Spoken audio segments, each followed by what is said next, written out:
ఆదికాండము 47వ అధ్యాయము. యోసేపు వెళ్ళి ఫరోను చూచి, నా తండ్రియు నా సహోదరులను వారి గొర్రెల మందలతోనూ వారి పశువులతోనూ వారికి కలిగినంతటితోనూ కనాను దేశము నుండి వచ్చి గోషెనులో నున్నారని తెలియజేసి, తమ సహోదరులందరిలో 5 వెంటబెట్టుకొని పోయి వారిని ఫరో సమక్షమందుంచెను. ఫరో అతని సహోదరులను చూచి, మీ వృత్తి ఏమిటని అడిగినప్పుడు వారు, నీ దాసులమైన మేమును మా పూర్వీకులను గొర్రెల కాపరులమని ఫరోతో చెప్పిరి. మరియు వారు, కనాను దేశమందు కరువు భారముగా ఉన్నందున నీ దాసులకు కలిగియున్న మందలకు మేత లేదు గనుక ఈ దేశములో కొంతకాలముండుటకు వచ్చితిమి. కాబట్టి గోషెను దేశములో నీ దాసులు నివసింప సెలవిమ్మని ఫరోతో అనగా, ఫరో యోసేపును చూచి, నీ తండ్రియు నీ సహోదరులను నీ యొద్దకు వచ్చియున్నారు. ఐగుప్తు దేశము నీ ఎదుటనున్నది. ఈ దేశములోని మంచి ప్రదేశమందు నీ తండ్రిని నీ సహోదరులను నివసింపజేయుము. గోషెను దేశములో వారు నివసింపవచ్చును. వారిలో ఎవరైనను ప్రజ్ఞగల వారని నీకు తోచిన ఎడల నా మందల మీద వారిని అధిపతులుగా నియమించుమని చెప్పెను. మరియు యోసేపు తన తండ్రి అయిన యాకోబును లోపలికి తీసుకొని వచ్చి ఫరో సమక్షమందు అతని నుంచగా, యాకోబు ఫరోను దీవించెను. ఫరో, నీవు జీవించిన సంవత్సరములెన్ని అని యాకోబును అడిగినందుకు యాకోబు, నేను యాత్ర చేసిన సంవత్సరములు 130. నేను జీవించిన సంవత్సరములు కొంచెముగాను దుఃఖసహితమైనవిగాను ఉన్నవి.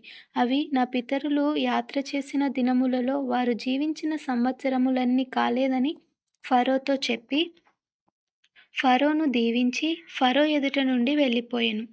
ఫరో ఆజ్ఞాపించినట్లు యోసేపు తన తండ్రిని తన సహోదరులను ఐగుప్తు దేశములో నివసింపజేసి, ఆ దేశములో రామేసేసను మంచి ప్రదేశములో వారికి స్వాస్థ్యమునిచ్చెను.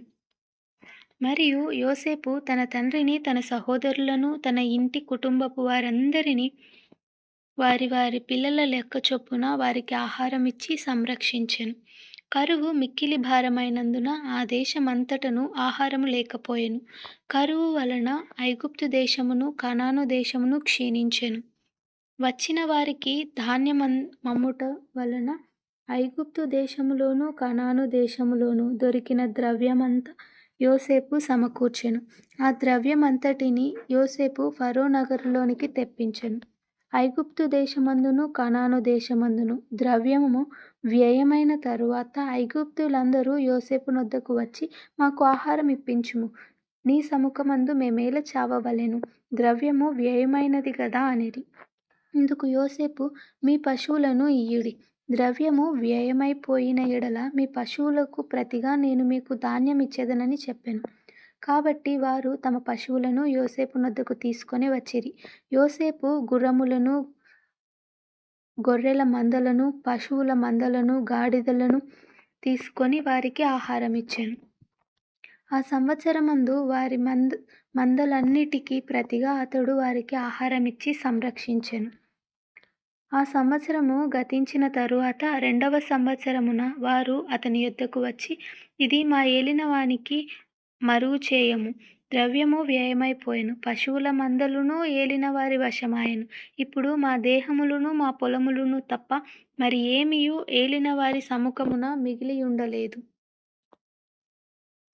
నీ కన్నుల ఎదుట మా పొలములను మేమును నశింపనేలా? ఆహారమిచ్చి మమ్మును మా పొలములను కొనుము. మా పొలములతో మేము ఫరోకు దాసులమగుదుము. మేము చావక బ్రతుకునట్లును పొలములు పాడైపోకుండునట్లును మాకు విత్తనములిమ్మని అడిగిరి. అట్లు యోసేపు ఐగుప్తు భూములన్నిటినీ ఫరో కొరకు కొనెను. కరువు వారికి భారమైనందున ఐగుప్తులందరూ తమ తమ పొలములను అమ్మివేసిరి గనుక భూమి ఫరోదాయెను. అతడు ఐగుప్తు పొలిమేరల యొక్కయు ఈ చివర నుండి ఆ చివర వరకును జనులను ఊళ్ళలోనికి రప్పించెను. యాజకుల భూమి మాత్రమే అతడు కొనలేదు. యాజకులకు ఫరో బత్తెములు నియమించెను. ఫరో ఇచ్చిన బత్తెముల వలన వారికి భోజనము జరిగెను గనుక వారు తమ భూములను అమ్మలేదు. యోసేపు, ఇదిగో నేడు మిమ్మును మీ భూములను ఫరో కొరకు కొనియున్నాను. ఇదిగో మీకు విత్తనములు, పొలములలో విత్తుడి. పంటలో 5వ భాగము మీరు ఫరోకు ఇయ్యవలెను. 4 భాగములు పొలములలో విత్తుటకును, మీకును మీ కుటుంబపు వారికిని ఆహారమునకు, మీ పిల్లలకు ఆహారమునకు మీవై ఉండవలెనని ప్రజలతో చెప్పగా, వారు నీవు మమ్ము బ్రతికించితివి. ఏలినవారి కటాక్షము మా మీద నుండనిమ్ము. ఫరోకు దాసులమగుదమని చెప్పిరి. అప్పుడు 5వ భాగము ఫరోదని నేటి వరకు యోసేపు ఐగుప్తు భూములను గూర్చి కట్టడ నియమించెను. యాజకుల భూములు మాత్రమే వినాయింపబడెను. అవి ఫరోవి కావు. ఇశ్రాయేలీయులు ఐగుప్తు దేశమందలి గోషెను ప్రదేశములో నివసించిరి. అందులో వారు ఆస్తి సంపాదించుకుని సంతానాభివృద్ధి పొంది మిగుల విస్తరించిరి. యాకోబు ఐగుప్తు దేశములో 17 సంవత్సరములు బ్రతికెను. యాకోబు దినములు అనగా అతడు జీవించిన సంవత్సరములు 147. ఇశ్రాయేలు చావవలసిన దినములు సమీపించినప్పుడు అతడు తన కుమారుడైన యోసేపును పిలిపించి, నా ఎడల నీకు కటాక్షమున్న ఎడల దయచేసి నీ చెయ్యి నా తొడ కింద ఉంచి నా ఎడల దయను నమ్మకమును కనుపరచుము. ఎట్లనగా నన్ను ఐగుప్తులో పాతిపెట్టకుము. నా పితరులతో కూడా నేను పండుకొనున్నట్లు ఐగుప్తులో నుండి నన్ను తీసుకొని పోయి వారి సమాధిలో నన్ను పాతిపెట్టుమని అతనితో చెప్పెను. అందుకతడు, నేను నీ మాట చొప్పున చేసేదనెను.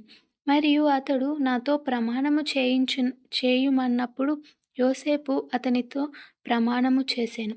అప్పుడు ఇశ్రాయేలు తన మంచపు తలాపి మీద వంగి దేవునికి నమస్కారము చేసెను.